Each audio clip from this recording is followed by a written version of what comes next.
On Zoom, we are beginning our second class. I've been asked, the office asked me to ask everyone to please register between today and the next week.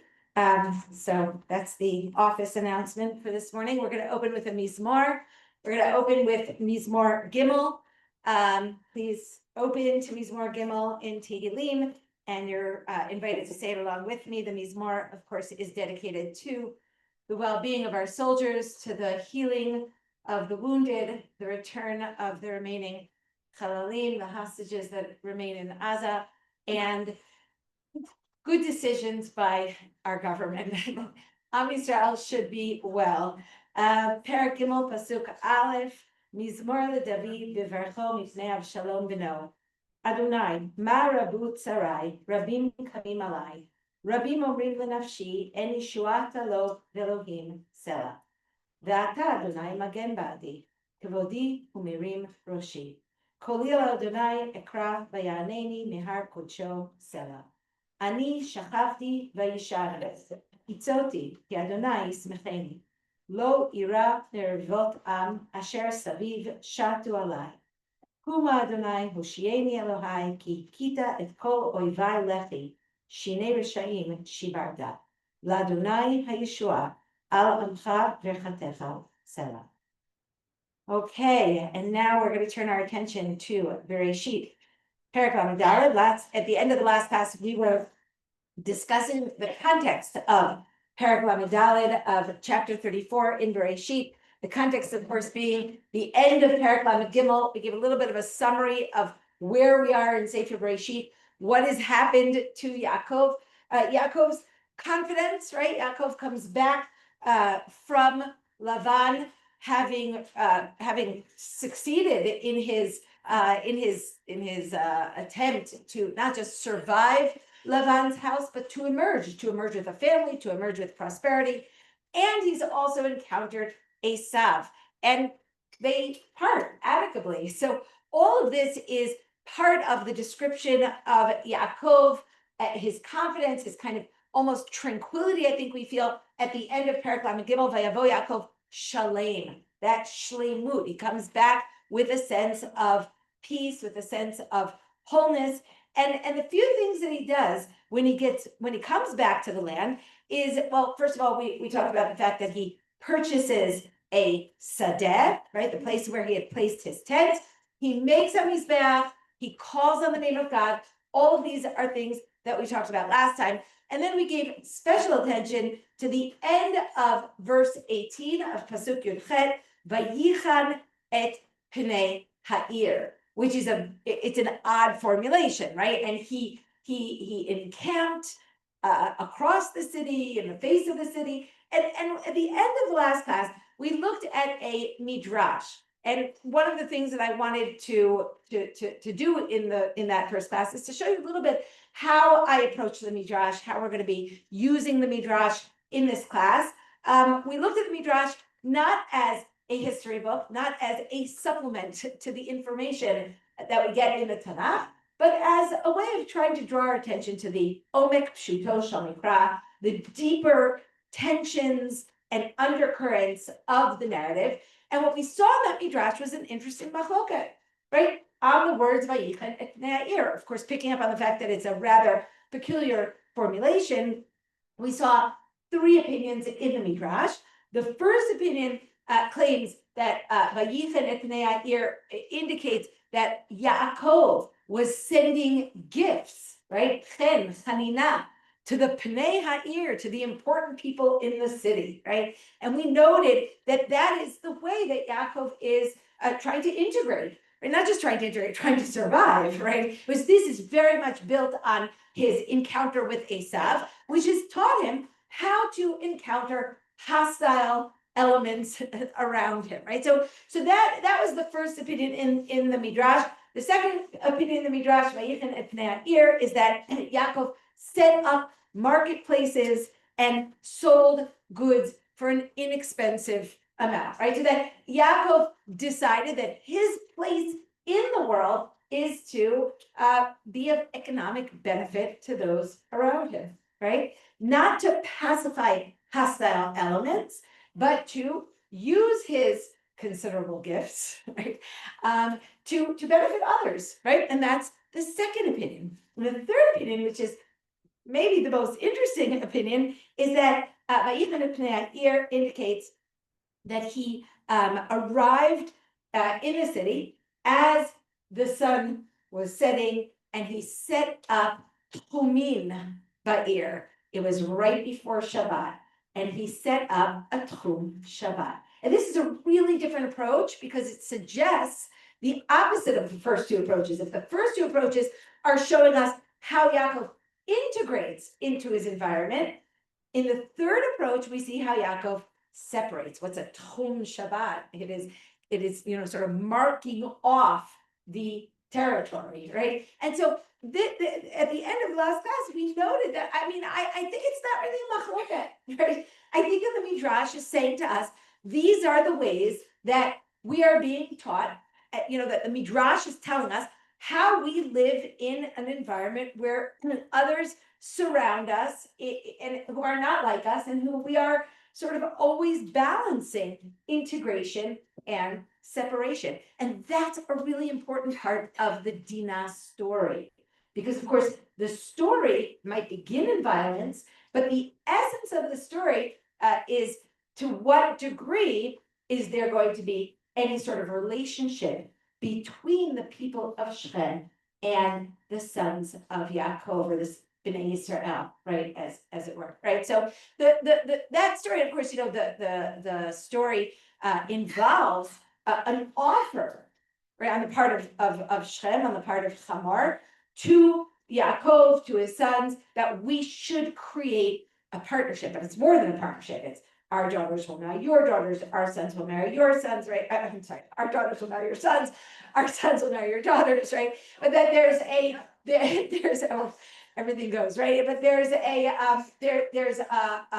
offer here that, it relates to this very question. So the Midrash is already drawing our attention to the undercurrents, to the tensions, to the main issue that we're going to be dealing with in this story.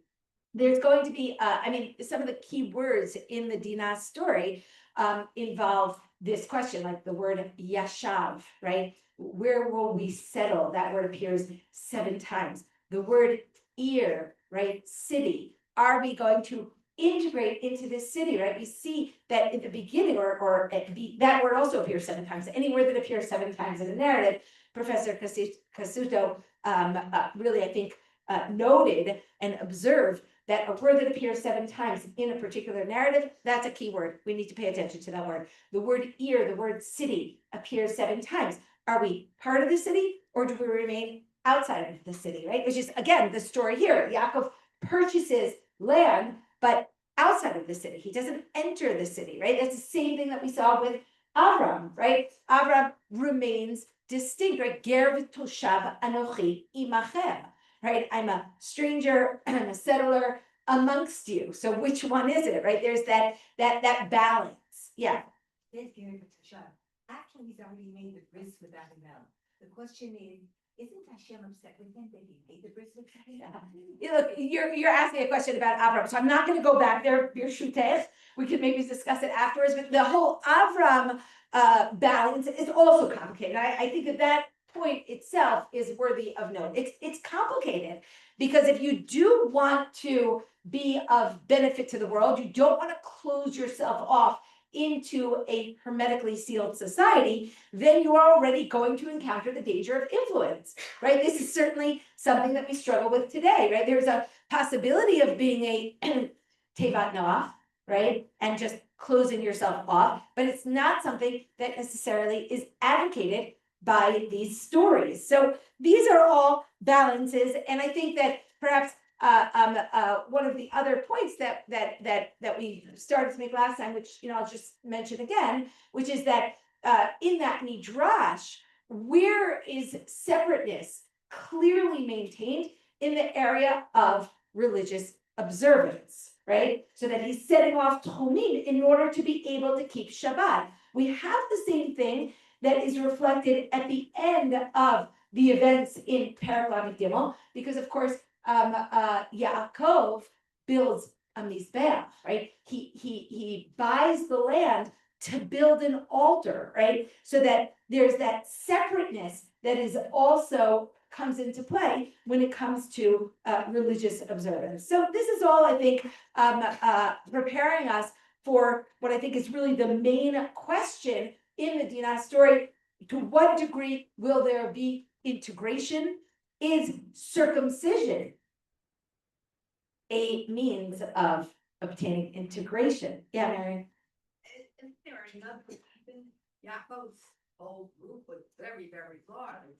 And how could he go into the city and find a place to settle with all the people and animals and everything else that he had?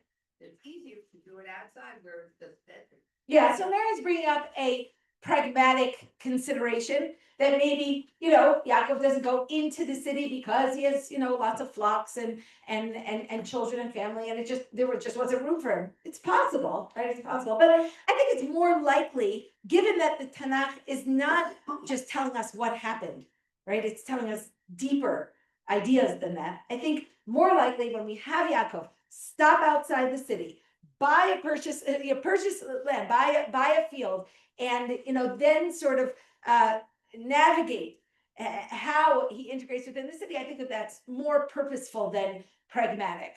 Pragmatic considerations are always worthy of note, but and also we don't actually know. We don't actually know how big the city is, and is there room for them in the city? I mean, they do invite Yaakov's family to become part of the city, so it's hard to really know.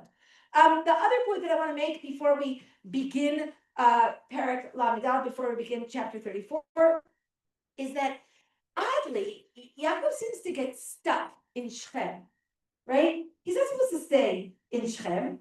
He's supposed to move on. Move on to where? Move on to Beit El, because that's what his vow said, right? He said, I'm gonna come back to this place. I'm gonna build a mizbeach here. I'm going to build, some kind of commemoration of God having brought me back. And he doesn't make it to Beit El, certainly not right away, right? So he gets stuck there in Shechem. There are several other things that I think are odd here. First of all, why isn't he trying to go back to his father? That's also odd, right? Like we know from Perek Lamed Aleph that the goal of leaving Lavan's house was to go back to Yitzchak. So we know that he has human obligations, right? He has an obligation to his father, family obligations. We know he has an obligation to God, neither of which he is fulfilling at the moment, right? How long does he get stuck in Shechem? Maybe I'll examine that in just a second. But the other point is that, he well, I just lost that point. Okay, we'll get back to it in a minute. Okay, but I know that we expect. The other point is that we expect that from what Avram did, that he should stay very briefly in Shechem. Right, when Avram gets to the land in Perek Yud, he comes to Shechem, builds his mizbeach, moves on to Beit El. Right, there's a trajectory here that we think that Yaakov should be following. And he doesn't, right? So there's a lot of question marks going on here. There's a lot of it's somewhat perplexing. In any case, though, it does seem that he gets stuck in Shechem for several years, or for quite some time. How do we know that? Well, first of all, he buys land. Okay, he could be buying land as an investment, right? But he seems to be, buying land here to stay. If you look ahead just for a second in Perek Lamed Daled Pasuk Zion, right? In chapter 34, verse 7, we're told, Uvnei Yaakov ba'u min hasadeh. Right? They come back from the field. There's agricultural work going on here, right? They are, or maybe they're pasturing their flocks, right? But they are there. They seem to be living there. There doesn't seem to be any indication that they intend to move on. And the last point, which I think is a significant point. The Ibn Ezra talks about it. We're not going to see it inside, but it's in last week's source sheet in number 5. Is how long is he there? May be calculated by how old his children are. Okay. Now we know that when they left Lavan's house, the oldest Reuven was at most 12. Okay. Why? Because he doesn't start having children for the first 7 years. 8 years, right, presumably, right? He's working for 7 years before he marries Leah. He's only there for 20 years. Okay, so that's not a hard math problem, right? So Reuven is at most 12, which would make 11 children, different wives, right? But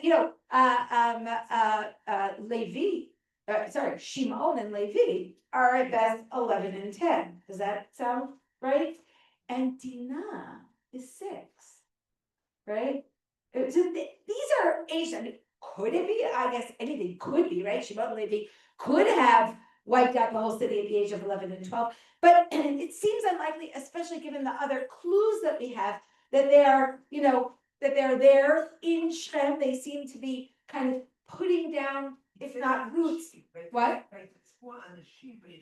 Yeah, they're called Anashim, although Dinah is referred to as a Yalda. Okay, I mean, she could still be 10 or 11 and be referred to as a Yalda. I mean, the story itself doesn't tell us. A lot of times this kind of information is left out. But it does seem as though Yaakov stays in Shem for several years. That could be a very, that feels like a very long time. And especially given that he has obligations, right? So why does he stay in Shem for all these years? Well, we don't know, but some of the Parshanim, we're going to see it soon, are going to suggest that Dinah is a punishment for this, right? For not moving on. Okay. I mean, Rashi's going to say it. This is not like a marginal opinion here, right? Rashi's going to say it. Radak's going to say it. The Parshanim here are very critical of Yaakov for getting stuck in Shem. It seems to me that there's a certain kind of power of inertia here. We do feel that Yaakov breathes a big sigh when he gets back to the land, feels really good about his situation vis-a-vis Lavan, vis-a-vis Esav. Everything has, come around full circle, and he kind of like rests on that, right? And that kind of restfulness, that's not a good thing, right? It's not a good thing. I remember years ago when I used to teach in the Shana Aleph programs, I would tell my students, the opposite of being a religious person is not being a secular person, a non-religious person. The opposite of being a religious person is being a static person, right? That kind of like almost sense of tranquility, of complacency, that's something that is going to go awry, right? Okay, so now let's turn our attention to Perek Lamed Dalet, to chapter 34, Pasuk Aleph, V'teitzei Dinah bat Leah, asher yilda Yaakov ler'ot bivnot ha'aretz. Seemingly a very, very innocent pasuk. Dinah goes out. Dinah, the daughter of Leah, who was born to Yaakov, goes out to see the bnot ha'aretz, to see the daughters of the land. A couple things that I want to point out right away. One is that the word v'teitzei, this verb, it modifies Dinah. It's really the only place where we are going to see her, right? Her act, her initiative, her behavior. It's somehow featured, she is featured here. And the only thing that we know about her is v'teitzei, and she goes out. L'rot bivnot ha'aretz, to see the daughters of the land. V'teitzei, think back to that midrash that we saw before. She is crossing the boundaries that Yaakov has set up. I don't know what it means, v'teitzei. I don't know how far you have to go out, right? But she goes out from the inner confines of the home. And that's going to cause some of the Parshanim to be, and some of the Midrashim, to be very critical of her. And as I said, elsewhere she's passive, right? We know very, very little about Dinah's feelings in the story, right? Or about her behavior. She's the subject of the story, and also the object of the story. But the story begins with a verb that modifies her. Now, on the one hand, we can totally understand why she might go out to see Bivnot ha'aretz. I mean, she only has brothers, right? Yeah, Rasha Hirsch is very understanding with her, right? She was a Narat Tzira, she's Sakranit, she wants to go out and see the world. On the other hand, since we are talking about a story that has to do with matters of separateness and integration, and since we're talking about a story where one of the key words in the story, a key word that appears 14 times, is the word bat. right? Benot haaretz, bat Yaakov. Are these things together, or do they need to remain separate, right? So her going out to see Benot haaretz is something that seems to, cause it's a little shaky here. The other thing that I think that is important to note about the words Benot haaretz. Look back for a second. I want you to see this inside. Look back to Perek Kaf Zayin. Look back to Perek Kaf Zayin. Pasuk, the end of the parak, the last pasuk in the parak, pasuk Mem Vav. V'tomer Rivka el Yitzchak. Rivka says to her husband, says to Yitzchak, Katzti v'chayai mipnei bnot chet. I am disgusted by my life. I hate my life because of the daughters of chet. Im lokach Yaakov isha mibnot chet ka'ela mibnot haaretz lama li chayim. She uses the word benot here 3 times. Benot chet, benot haaretz, right? And she's saying, I am just so loath to have any integration with the benot haaretz. The fact that now we have, yeah. Ka'ela mi benot haaretz. Yeah, benot chet. We have the word benot 3 times, right? Which are all about the Canaanite women, right? And now we have Rivka's granddaughter going out to see mipnot haaretz. So that also, I think, is, it's suggestive. It's not, it doesn't condemn her completely. And of course, I'm, very hesitant to be critical of Dinah because she is really the victim in the story. But I'm also drawing your attention to certain clues that will explain why some of the Parshanim and the Midrashim, and I think we're most familiar with Rashi also are critical of Dinah, and that's because of some of these clues that we see here. Yeah. It's interesting that Yaakov is Vayetze Yaakov, to be able to leave the Benot. Yeah. Here, you almost think like at the start, but they say Tina Bat Yaakov, like she's doing what her father did. Okay, good. Yeah. Okay. So there you're all thinking of Parshat Vayetze, but we're going to see in a moment, and that's I think a very astute observation. Oh, I'll just repeat it for the purpose of Zoom. That for the benefit of those on Zoom, that the word Vayetze or Tetze, right, reminds us of Yaakov, but Yaakov crosses boundaries to do the opposite, right? To go away from the Benot Haaretz, right? That's in Perek Kafchet at the beginning of Parshat Vayetze. But what's striking here is what actually the famous Rashi says. Oh, it's in last week's source. I think I brought it for you in the Midrash, but Rashi cites this Midrash. Look at the Midrash. For those of you who have it, this is the last source we're going to be looking at today. It's not on today's source sheets. Bat Leah. Why is she called Bat Leah? Velo Bat Yaakov, right? That also I think is interesting. We don't usually trace people's lineage through their mothers, right? Every once in a while we have it with the Milachim, right? But it's highly unusual. And so the Midrash, as is always the case, right? The Midrash has very astute literary sensitivity. And the Midrash says, well, why is she in fact connected to her mother here? Ella al Shem Yitziata Nikret Bat Leah. She is called the daughter of Leah because of Vatetse. She'af hi yotzanit. Vatetse Leah likrato.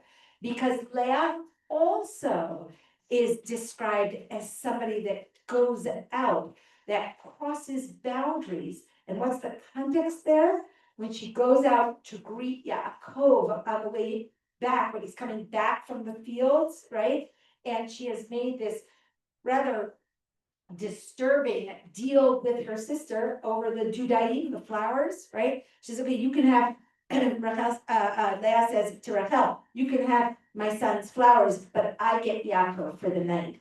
And then when she goes to tell him, the word say is used, and it calls attention to some kind of bold behavior that winds up or is, in the sexual arena that is shared by Leah and by Dinah. This is absolutely critical, right? This is critical also of Leah. Now, what is the Midrash really trying to say? The Midrash might be drawing our attention to the idea that the tensions between Rachel and Leah that we've already encountered at great length, right? And really is the core of their story, right? As opposed to the famous midrashim about all the love between them, the actual shot of the Rachel and Leah story is that the emotions that swirl between them are sin'ah and kin'ah, right? There's animosity and there's jealousy and there's certainly rivalry, right? And so here in this story, perhaps Chazal are pointing our attention to the fact that in this story, we're going to see hints of the sort of after effects of that story. In what way? Well, some of the Parshanim suggest that when Shimon and Levi take responsibility for their sister, they do so because they feel that Yaakov is not treating their sister the way that he would treat children of Rachel. Look at what Ramban says in source number 7. He says it uncritically, okay, but I think that there is certainly the possibility of being a little harsher here, right? So he says, Tam bat Leah asher yalda Yaakov, lomar shehi achot Shimon v'Levi, hamekanim v'nokmim nikmata, right? This is drawing our attention to the fact that her full brothers, Shimon and Levi, are going to be the ones who are going to take revenge for her, and that there is some kind of very deep division that exists within the household, and the tensions of that division may also come to the fore in this story. Okay, look, that's not necessarily the pshat here, right? But I am interested in what it is that the Midrash is saying here by comparing Dinah specifically to that incident with Leah. I do want to point out one more thing that I think that is worthy of note, and that is that we talked a little bit last time, we're going to see it again this time, about how this story kind of passes the baton on to the next generation, right? And in the next generation, the sons of Yaakov, they're the main players in this story, primarily Shimon and Levi. And Ramban is explaining primarily because they are the full siblings of Dinah, and they're going out to avenge her honor, perhaps not just from Shem, but also from their feeling that their father's passivity is problematic. But who's missing here? Reuven, right? Reuven's missing already. We're already, I think, but now remember, Reuven was very prominent in the Dudaim story. Okay, food for thought. We'll throw it out there. Of course, we're going to come back to Reuven, and in this course, right, we're going to see, we're going to spend a lot of time on why Reuven loses the Bechorah, right? But already, I think we have a little bit of a clue, right? He is not engaged here in leadership, right? In rallying the brothers together, and Shimon and Levi are. Okay, now the other point, though, that of course we have to make in Pasuk Aleph is that she's Dinah bat Leah, but she's also Asher Yalda Yaakov, right? So why is she also being her legacy or her lineage is also connected to Yaakov? So some of the Parshanim are going to go in a positive direction. I don't know exactly positive direction, but to suggest that the whole story it revolves around the desire of the people of Shem to be connected to Yaakov. Yaakov has already been seen as someone who brings blessing, right? So that there's an attempt here to connect. There's a deliberate attempt to connect themselves to Yaakov. Okay, that's one direction to go in.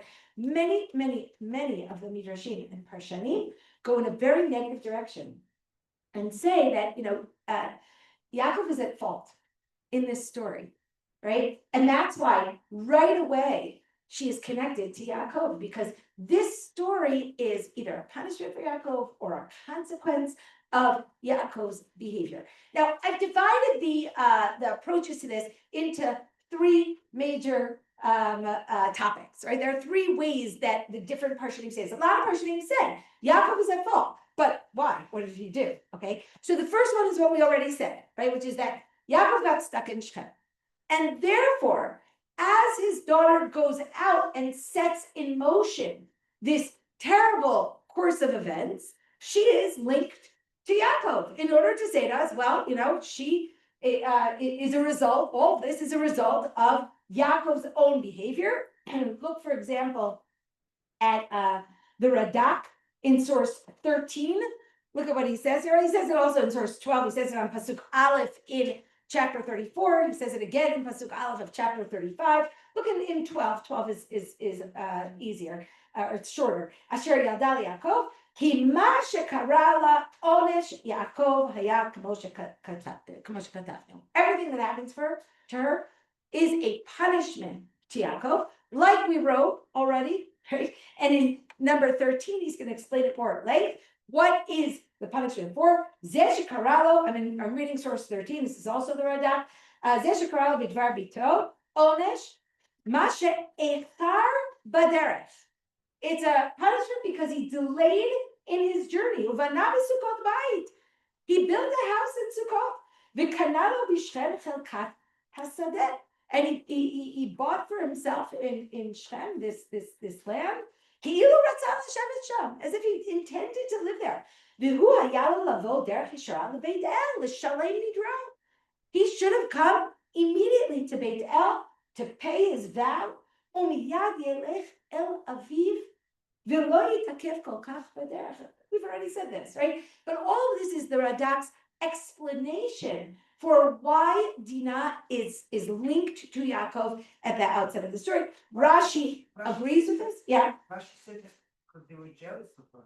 Okay, so all of them, I think, bring more than one answer. But look at what Rashi says in source 14. Kum ale vet el, that's the beginning of the next chapter, of chapter 35. Lefi she'icharta,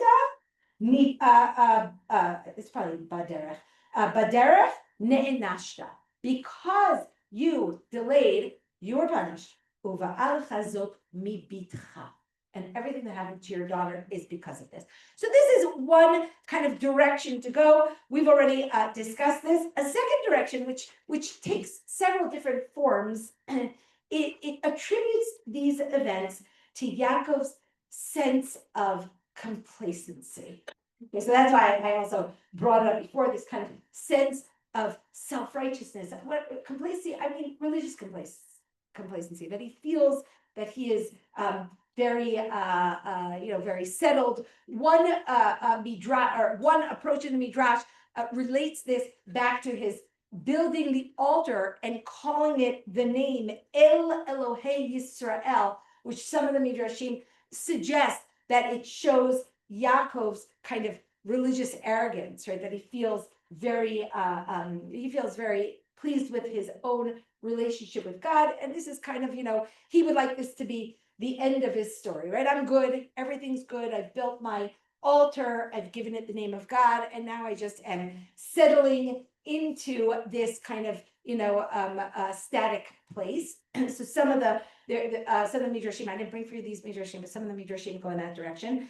If you look at source number 11, this midrash actually bases it on a pasuk that we have earlier with Yaakov, when we're talking about that very peculiar section with the striped and the speckled goats and sheep, right?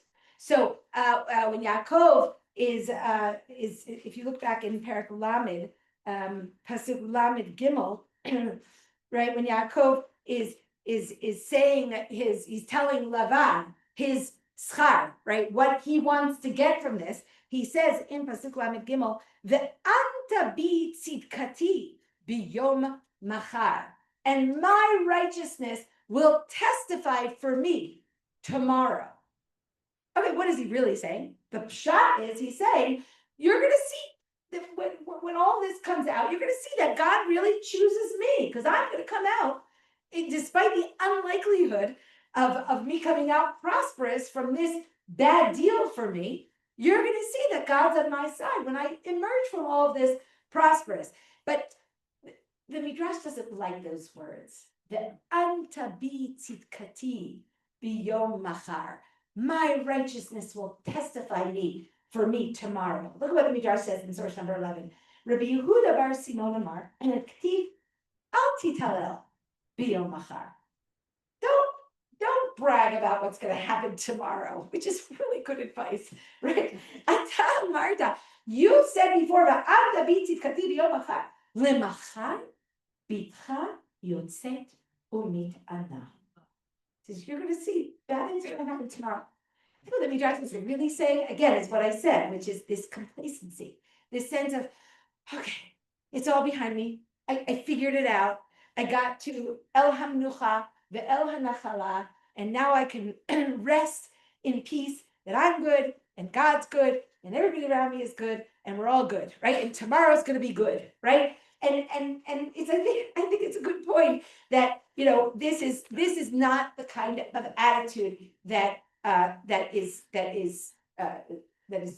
that is right, that is useful, that is what we're looking for, right? We're looking for constant movement, constant, and also knowing that life is not predictable, right? You can't know what's going to happen tomorrow. And even if you're righteous today, right, tomorrow there may be more complicated events, right? So, and that's a second criticism of Yaakov, which I think comes up in the Midrash. Again, I'm not adopting the approach that this story is punitive, right? There's something about the story which is in a totally different direction. I think the shot of the story is that it's not a punitive story. It's a story of how immoral those who live in the land are, right? But again, the Midrash is coming to teach us moral lessons from these stories. And the Midrash is under the assumption that if something so terrible happened, there's a tikkun in store. We have to be looking for ways to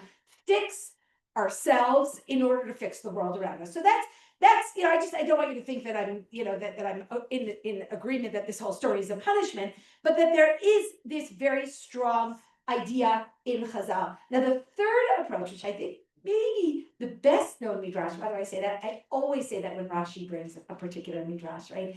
The midrash that Rashi brings is usually the one that we know best, even if we don't know that's a Rashi, which is in our head somewhere, right? So the best known midrash on this is so peculiar. I mean, I've been thinking about this midrash for weeks now, and I'm still not sure I fully understand what it's trying to say, but we'll give it a shot, right? So the midrash says, and Rashi cites it, not here, he actually cites it earlier, that the reason all of this happens is because Yaakov didn't let Dinah marry Esav. You know that one? Right? Remember that it's actually based on the moment that they cross over the Yabok, right? And it says there that he takes with him Achad Asar Yiladav. Where's Dinah? He takes with him his 11 children. So, I mean, I don't know. I always just assume it means just the sons, because they're sort of the core of the family built on the 12 tribes and not on Dinah. But the Midrash, in asking that question, what happened to Dinah, it comes up with this sort of very creative scenario in which Dinah is not present because she's hidden in a box. Right? You know this one, right? She's hidden in a box. And that's because Yaakov is so afraid of the possibility that Esav will see her and want to marry her, that he's protecting her from Esav, which, if that's the case, I'm all for it, right? Yeah, he's being protective of her. But the Midrash is not, or this Midrash, I'm not saying every Midrash, but look at this Midrash that I brought for you here in source number 8. The Midrash says as follows. ויקום בלילה ההוא ויקח את שתי נשיו ואת שתי שפחותיו וגומר. ודינה ישם היא, where's Dinah? נתנה בתיבה ונעל בפניה. Well, that's kind of an odd detail, right? He puts her in a box and he locks it. She's a yatzanit, right? She might try to come out of the box if he doesn't lock it, right? Amar, he said, harasha hazeh eino ramahi shelo yitlei navi yireh ota v'yikach ota mimeni, right? This evil person, his eyes are, I don't know, let's call it roaming here, okay? His eyes roam. I don't want him to lift up his eyes and see her and take her. Rav Huna b'shem Rabbi Abba Kohen Bardla Amar. Amar lo hakadosh baruch hu, lamas mere'ehu chased. Right? He quotes a pasuk in Eov. You prevented from your friend a chesed. Manata mirecha chesed, manata chastecha min achoch. You prevented chesed from your brother. De'ilu itnesei the gavra lo zinta. Because had you married her off, this terrible story would not have happened. Lo vikasha la'asiyah, I'm skipping over the parentheses. Lo vikasha la'asiyah l'mahu, harei nisif aro. You could have married her off to someone circumcised. And instead, oh, that word marriage is a little strong, but instead, she was taken by someone uncircumcised. Lo vikasha la'asiyah derech heter. You did not seek to marry her off in a permissible way. Harei nisif derech hasor. She was taken in an impermissible way. Hadav dichtiv, but they'd say, Dina bat Leah. I don't know, I assume you're with me. I'm looking at you and everybody's squirming, right? I'm squirming, right? This is, well, he should have let Dina marry a Sav. That's the approach. And it's somewhere in our heads, even if you couldn't articulate it, right? Many people, have this somewhere because this is a Rashi, right? Why does Rashi bring this? It reminds me of another midrash, which we looked at sometime last year in source number 9, which describes Leah's eyes as rakot, and asks what does it mean rakot? And the midrash says, well, rakot mi b'chiyah. They've been weakened by all that crying. שהיו אומרים ככה היו התנאים, הגדולה לגדול והקטנה לקטן. והייתה בוכה ואומרת, יהי רצון שלא יפול בגורלו של רשע. The story, the midrash tells us a story that she knew Leah, that she was destined to marry the older brother, and Rachel was destined to marry the younger brother, and she doesn't want to marry Esau. So the story kind of happens twice, right? That Leah was supposed to marry Esau. That's prevented by Yaakov or by Leah herself, right? And then Tina also could have married Esau. What's going on here? So I'm going to give it a shot. I'm not saying it's fully, yeah. Maybe if there's the tikkun for Leah's actions, well, she describes about Leah. So it's really that she didn't want to marry Esau the same way Dinah was supposed to be for Esau. So that was supposed to be tikkun, and that's the tikkun. Oh, okay, good, right, yes, but it's similar to what I'm saying. Like Dinah could have been the tikkun for Leah, and Yaakov refuses to let that happen also. But neither of which seems fully understandable. Why do we think that it's good that Leah should marry Esau? Certainly Leah doesn't think it's good, and also, she's crying because he's a rasha, right? And also, I don't think that Dinah, we should assume that it's good for her to marry Esau. So what's going on here, right? We talked about this a little bit last year. I'm gonna throw it out there as a thought. Yaakov and Esau are twins. Yitzchak certainly thinks that each one has a role within the family, right? Yaakov has that inside role, right? The Ohel role, and Esav has that outside role.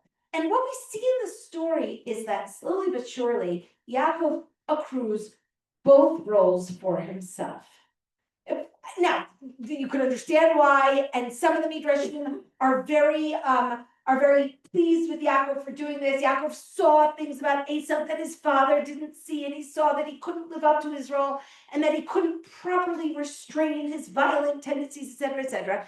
But there's two different roles here, right? There's the inner spiritual role, and then there's the outer protective, military, political role that Esau may have been destined to fulfill. Now that Yaakov marries both sisters, and think about Leah, right? She's that yatzanit. She's the one that goes out into the world. There are aspects of Leah that seem to be part of what Esav was meant to be. Think the Kohen and the prime minister, right? Or the king, Kohen and the king, right? Actually, when you look at David, who is our model of kingship, he is Admoni, right? He goes out with 400 men when he goes in the story of Naval HaKarmeli. He has a lot of Esav-like language that describes it. And this is the Midrashim pick up on this also, right? There's, Esav could have been that David-like figure. Now, ultimately, for better and for worse, I think we see both in the Midrash. Yaakov takes both of these roles and pushes Esav out. And there is a price to pay for this. I want to draw your attention to one more thing that happens at the end of Perek Lamed Gimel, which I didn't point out, but I was saving it for now, which is that Yaakov builds a bayit and an ohel, right? And also buys a sadeh. You see, that's the merging of Esav and Yaakov, right? The bayit, the ohel, that's Yaakov's realm. The sadeh, that's Esav's realm, right? He's an ish sadeh. But Yaakov becomes both, okay? Now, there's a price to pay for this. And maybe, okay, I don't want to be too bold about this because it's a tough call, this midrash. This is a really tough midrash. But maybe what the midrash is saying is this is part of the price that you're paying for that decision, for better or for worse. Again, human beings make decisions that have consequences. Even if they have bad consequences, it doesn't mean the decision was wrong. It just means that you have to recognize that every decision you make has consequences, and you have to be willing to live with those consequences, okay? So, I don't know, throwing out there just one possible manifestation of this thought experiment, and that is, had Yaakov incorporated Esav, either through the Leah connection or through the Dinah connection, Shem and Hamor and Shem would never have raped Dinah because we would have had the Esav, the Pharaoh of Esav protecting her, right? Okay, that's just part of the thought experiment. I'm not saying that that's necessarily what the Midrash is saying, but certainly Yaakov has to contend with the fact at the end of this story that his sons have become Esav-like. Okay, look in here. I want you to see this Rashi in source number 10. Right, when later on, when Yaakov is blessing his sons, I don't know if blessing is the right word when he turns to Shimon and Levi, and he says Klei Hamas mecherotehem, right? Omanut zo shel ritzicha. What are the Klei Hamas? What are the vessels of violence? They are the ability to murder. Hamasi bi'etchem. Mi birchat Esav hi zo. This is like the bracha of Esav. Omanut shalohu. You adopted his ways. You grabbed from him his ways. You see that? There's a much bigger story that's going on here, I think, in this midrash.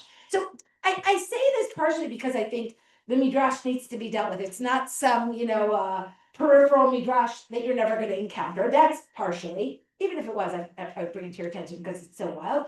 But also because what I want you to see is that these midrashim, they're not coming from nowhere and they're not going nowhere, right? They're pulling together much bigger ideas that I think oftentimes cohere together to show a whole approach. Now, again, it's not, when I say the midrash, I don't mean all the midrashim, I don't mean all of Chazal going this direction. We saw 3 different approaches.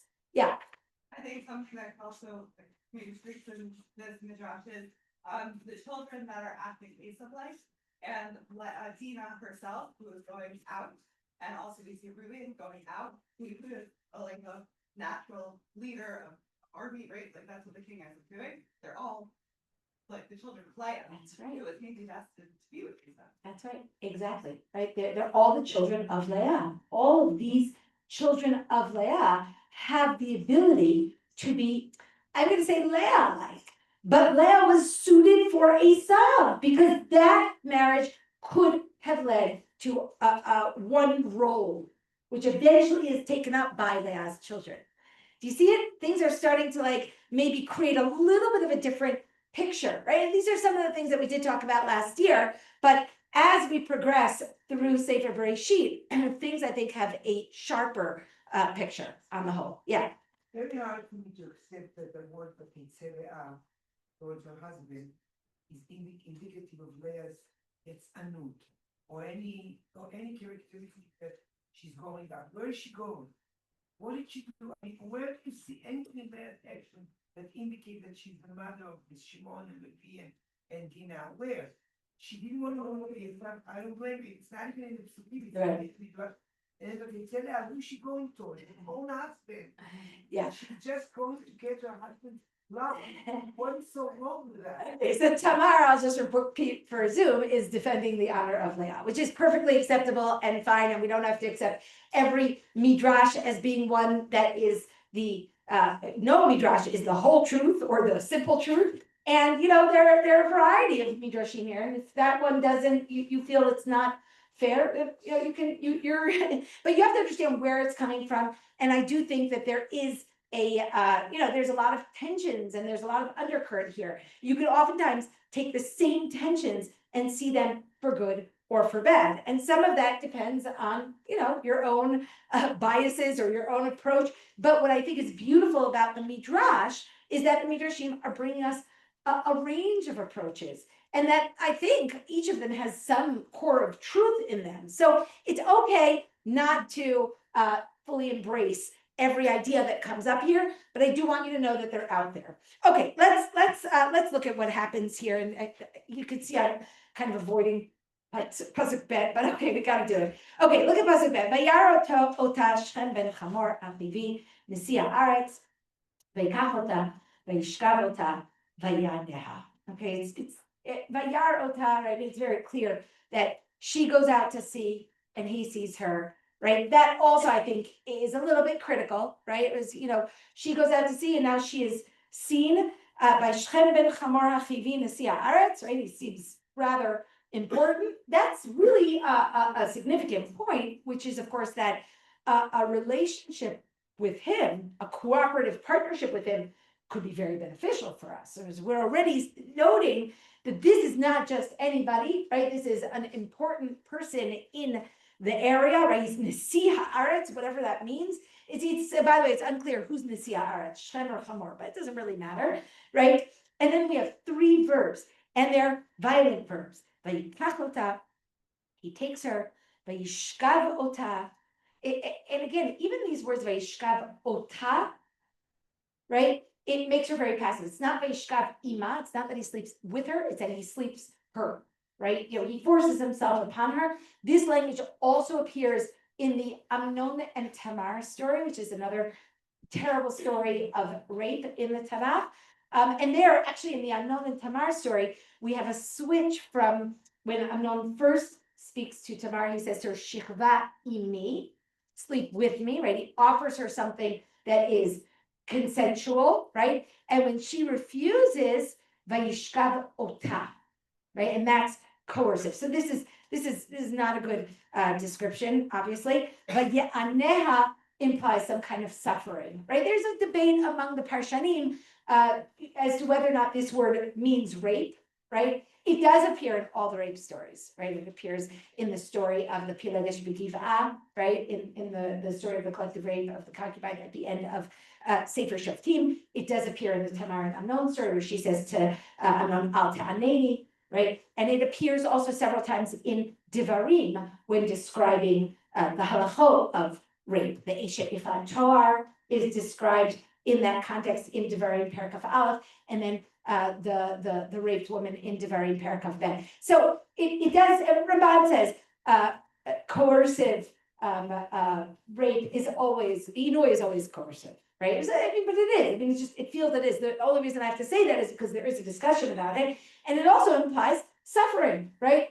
Vayana, he made her suffer. I do think that there's something else that is worth noting about these verbs. I mean, we have these verbs, in quick succession. They're violent verbs, they're troubling verbs. But the pasuk starts out with vayar, he sees, and the next verb is vayikach, he takes.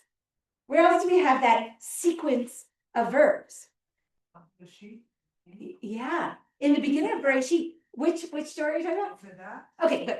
First of all, Chava, right? She sees, she takes.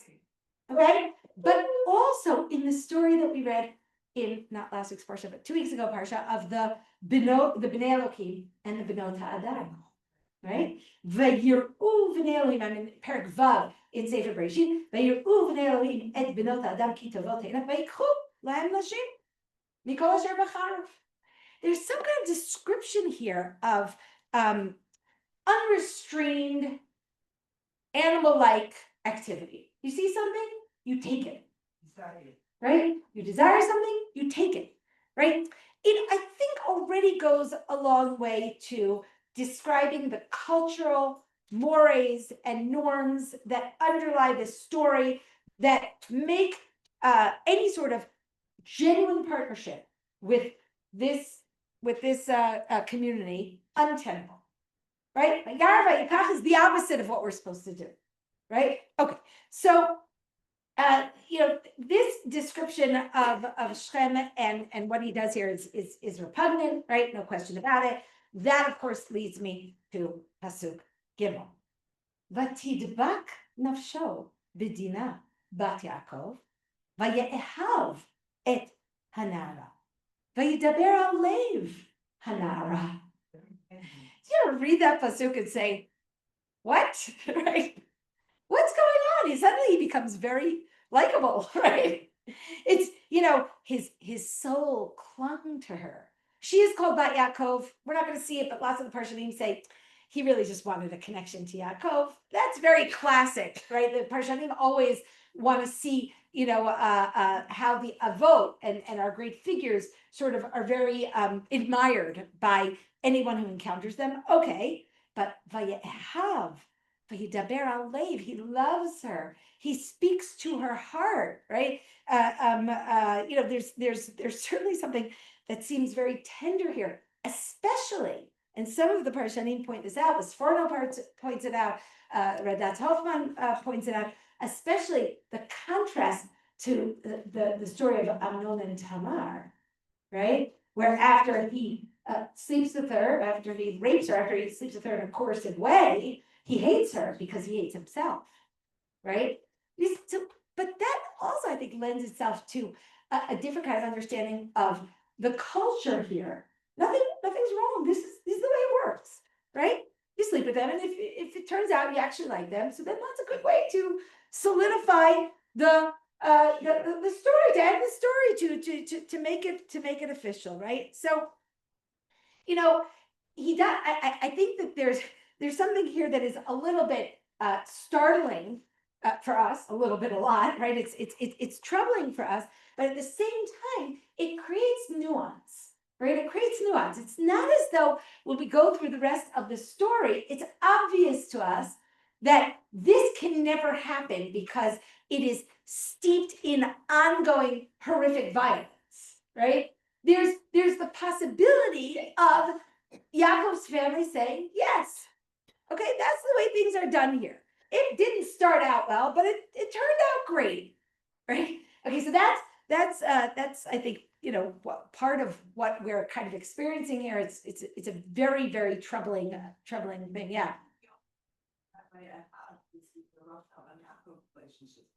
Yeah. So it's the only, Interesting. it's the second time that word is used so far. Wow, that's a good point. Yeah. Maybe we're supposed to kind of reflect on, I'm not sure where to go. Hava, right? Yeah, the previous time that we had Ahava, it was Yaakov's for Rachel, and that also, I should say also, let's not compare it too much, but that has its negative consequences, right? That love, that desire, right? That's an interesting and sort of troubling point. But I want to show you. A midrash. Look at source 16. Look at this midrash. Just in case you're not fully troubled, let's look at this midrash. Reish Lakish Amar, Bishlosha lashonot shel chiba, chibei v'kadosh baruch hu et Yisrael, bidveka, b'chasheka, u'b'chafitza. Right? There are three languages that describe God's love for Am Yisrael: davach, chazak, and chafetz. בדבקה ואתם הדבקים בהשם אלוהיכם, בחשקה לא מרובכם מכל העמים חשק השם, ובחפיצה וישור אתכם כל הגויים, כי תהיו אתם ארץ חפץ. from Malachi. ואנו למדים אותה מפרשה של הרשע הזה. Where do we learn God's love for Am Yisrael? That it appears in these three ways. From Shem. בדבקה ותדבק נפשו. בחשיקה, שכם בני חשקה נפשו בביתכם. בחפיצה, כי חפץ בבת יעקב. These are psukim that we haven't yet read. רבי אבא בר אלישע מוסיף אף תרתי באהבה ודיבור. Rav Abba bar Elisha adds another two. Just like Shem loves and speaks to the heart of Dinah, so do God. Ahava, ahavti etchem. B'dibor dabru alev Yerushalayim. Ve'alu l'midim miprshato shel rasha hazeh. Be'ahava v'ahav et hana'ara. B'dibor v'yidaber alev hana'ara. Wow, that is wild. Okay, another one that I'm gonna have a hard time explaining, but I will just say rather briefly, because it's on one level, it's just a daring way to teach about the power of love, the many different aspects of love, and in the same way that you have it in the human world, you have it in the world of God, and it's kind of shocking. But who does really well in this midrash? Hasidic thinkers, right? What do they say about this midrash? Right? Every desire has a holy origin, which can be corrupted, right? This is sort of very classic. What Rav Kook says, this shows us that passion is always dangerous, but it can be easily transformed into something holy, right? Which isn't to say that Shem, his passion is holy, but that it's teaching us that our world is kind of a mirror of what it is, not just a mirror, it's a prologue to, it's a reflection of our relationship with God. And we're meant to harness our experiences in this world, even if they're not as pure as our love for God is meant to be. We're still meant to harness those experiences vis-a-vis God. So the Hasidic thinkers are all right with this, not just all right, they see this as being very, very instructive. And I'm just going to say for the moment that what we're left with, both from the text itself and even from the Midrash, is that Shem remains a somewhat of an ambivalent figure. I'm not really ambivalent about him, he's bad, right? But there's enough here that allows us to go in potentially in the direction that his father's going to request, that he's going to request. Otherwise, the story has no real tension in it, right? We're going to see, what does Yaakov want from this story, right? I know what Shimon and Levi want from this story, right? Because that we see. But what do the other brothers want? And what does Yaakov want?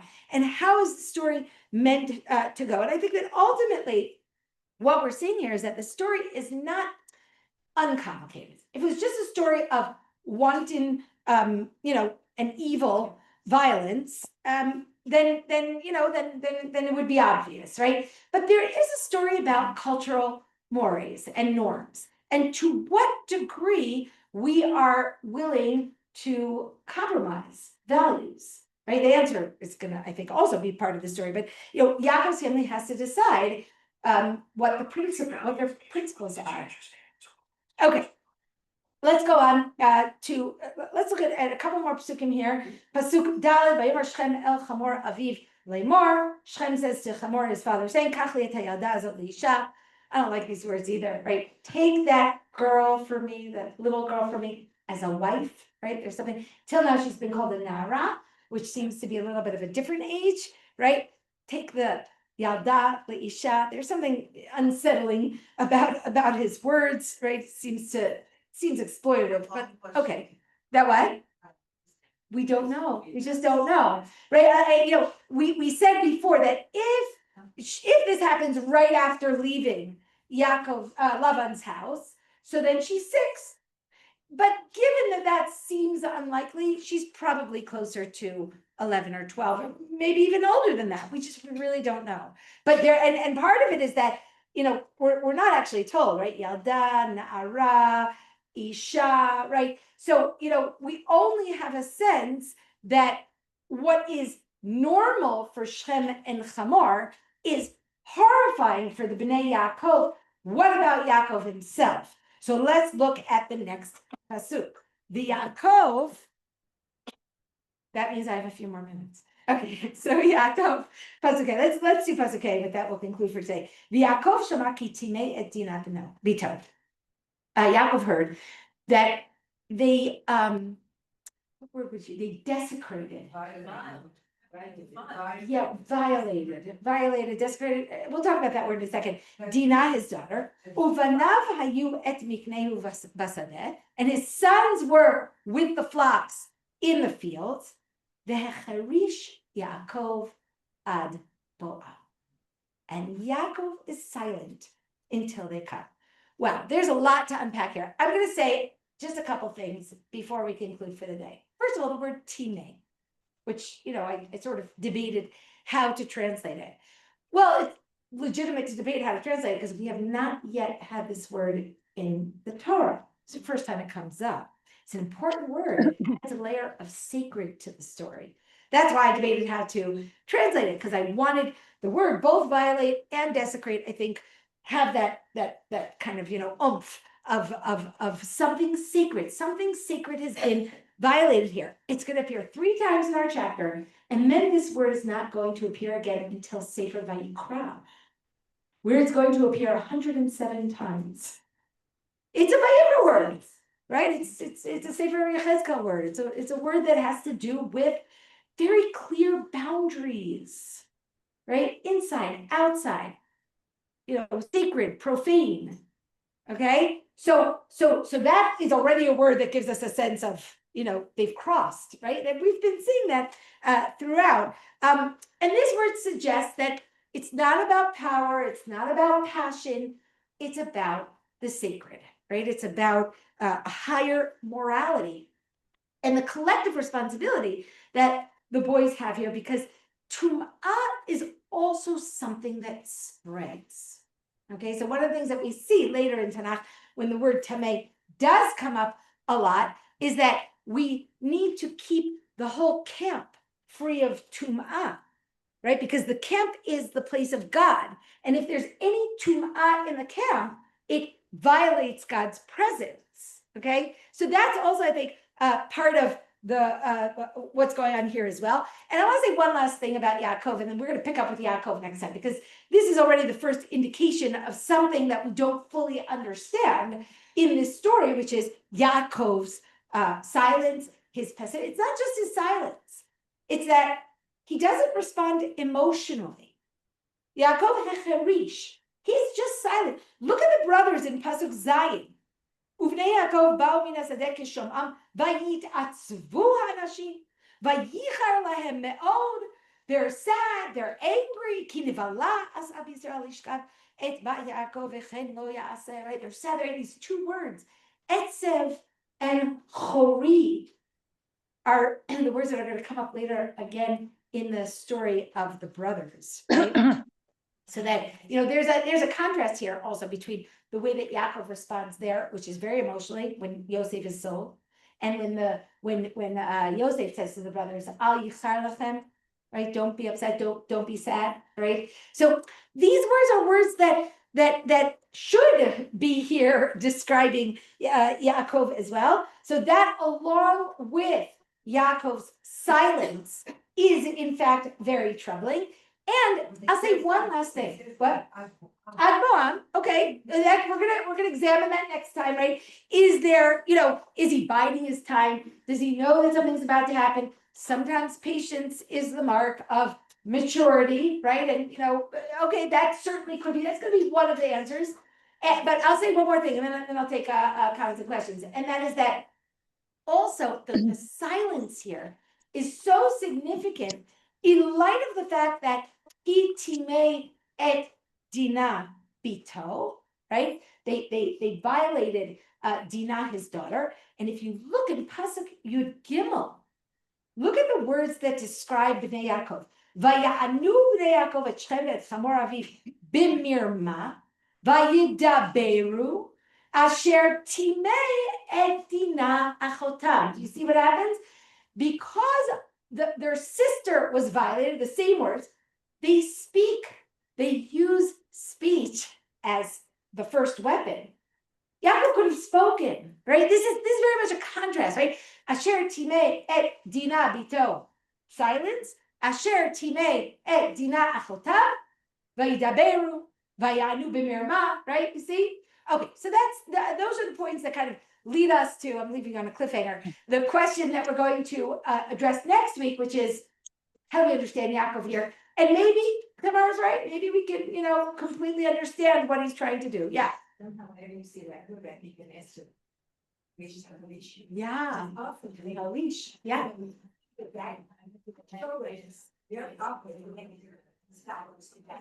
Also with Shaul, Vayitim Macharish. And we have it elsewhere also in the negative idea. All right, Shabbat Shalom, everyone. I have to see you Yael, are you taking any questions? Any discussion? Yael?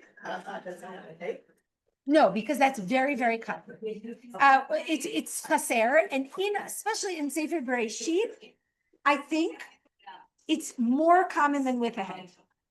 Because the earlier the stories are, the more inclined they are towards chaser. Although, you know what, there might be a parshan that discusses it anyway. Yeah. Chaser and Malay is a very, it's a very